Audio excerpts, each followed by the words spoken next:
GS Hindi की team की ओर से आपका स्वागत है। जीएस हिंदी आपके लिए लेके आया है कन्वेंशन और प्रोटोकॉल जो न्यूज में थे। इस सीरीज में हम केवल इन प्रोटोकॉल और कन्वेंशन जो न्यूज में थे उनके बारे में ही नहीं जानेंगे, बल्कि उनका बैकग्राउंड भी जानेंगे।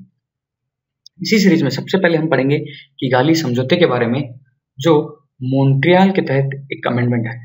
उसको जानने से पहले हम पढ़ेंगे वियना कन्वेंशन के बारे में और मॉन्ट्रियल के बारे में, ये क्यों आए थे और इनके अंदर क्या क्या महीन और सूक्ष्म बातें हैं। इसी सूक्ष्म बातों में हम पढ़ेंगे मॉन्ट्रियल और उसके फंक्शनिंग। दूसरे लेक्चर में हम पढ़ेंगे सीएफसी, एचएफसी और एचसीएफसी के बारे में, और तीसरे लेक्चर में हम पढ़ेंगे किगाली क्या है और क्यों आया है। Vienna convention. Vienna convention ozone के संरक्षण के लिए है, जो 1985 में आया है। ओजोन परत स्ट्रेटोस्फेयर समताप मंडल में पाई जाती है, जो पराबैंगनी किरणें को पृथ्वी पर आने से रोकती है। यह पराबैंगनी किरणें हमारे लिए बहुत ही ज्यादा खतरनाक है। इसके लिए आपको यह जानना जरूरी है कि यह ओजोन परत जो समताप मंडल में उसी के लिए है, न कि ओजोन जो हमारे वातावरण क्षोभ मंडल ट्रोपोस्फेयर में पाई जाती है। ओजोन परत रोकती है पराबैंगनी किरणों को, परंतु 1970s और 80s में यह देखा गया। उन्हीं में से एक प्रोजेक्ट का नाम है निम्बस 7 1978। उसमें यह पाया गया कि ओजोन परत में धीरे धीरे होल क्रिएट हो रहा है, छेद हो रहा है, जिसकी वजह से पराबैंगनी किरणें सीधे पृथ्वी पर आ रही है।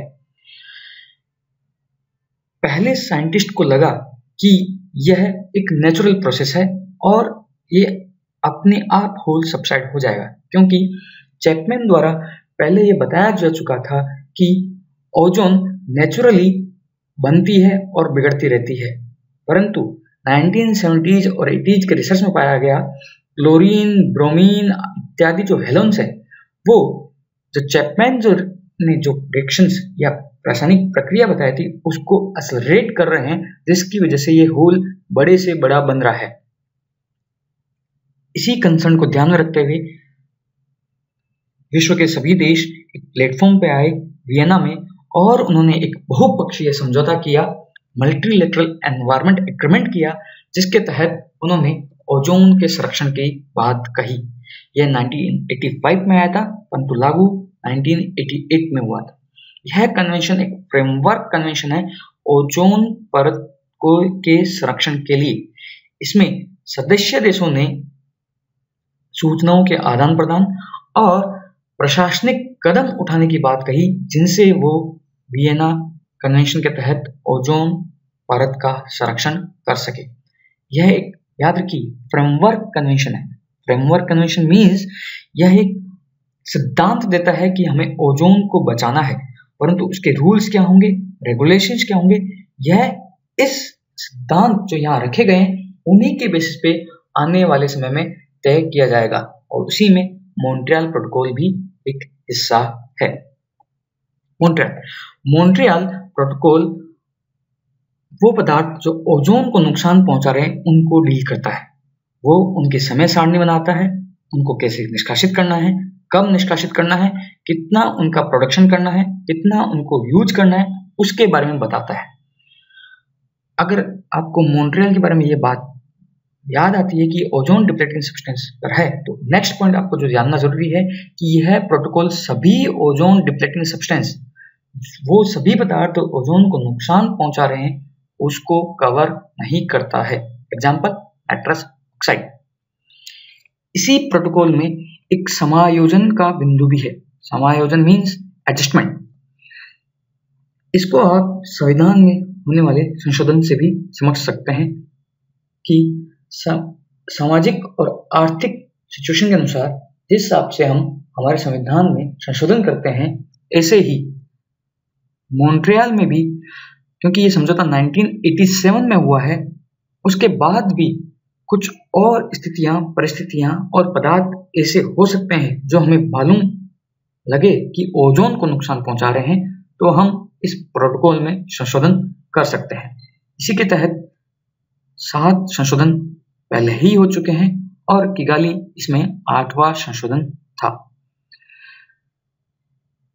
2017 में मॉन्ट्रियल प्रोटोकॉल की 30वीं सालगिरह है। इसकी थीम है caring for all life under the sun.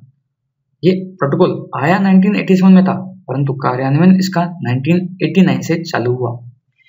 Montreal और किगाली के इम्प्लीमेंटेशन के लिए ओजोन सेक्रेटरीट बनाया गया है, जो नैरोबी में स्थित है यूएनईपी के तहत। नेक्स्ट क्वेश्चन जो यूपीएससी पूछ रही है आजकल, फंडिंग के बारे में पूछ रही है कि इसका फंड, वित्तीय सहायता कैसे मिलती है, इसको कार्यान्वित कौन करता है। मॉन्ट्रियल के इम्प्लीमेंटेशन के लिए multilateral fund for the implementation of Montreal protocol बनाया गया है। यह फंड 1987 में नहीं आया था, बल्कि 1991 में आया था। यह फंड विकासशील देशों को, याद रखिए, विकासशील देशों को फंड देता है मॉन्ट्रियल के कार्यान्वयन के लिए। इसी में जो इकोनॉमी इन ट्रांजिशन कंट्रीज हैं, संक्रमणशील जो अर्थव्यवस्थाएं हैं, उनको यह पैसा भूमंडलीय पर्यावरण सुविधा, that is global environment facility, provide करती है। Multilateral fund for the implementation of the Montreal protocol, इसके कार्यान्वयन के लिए एक एग्जीक्यूटिव बोर्ड, कार्यान्वयन समिति बनाई गई है, जिसमें विकासशील और विकसित देश हैं वो इसका कार्यान्वयन करते हैं। और इसके प्रतिपादन या डिलीवरी जो पार्टनर्स हैं वो हैं यूएनईपी, यूएनडीपी, वर्ल्ड बैंक और UNIDO, United Nation industrial development organisation.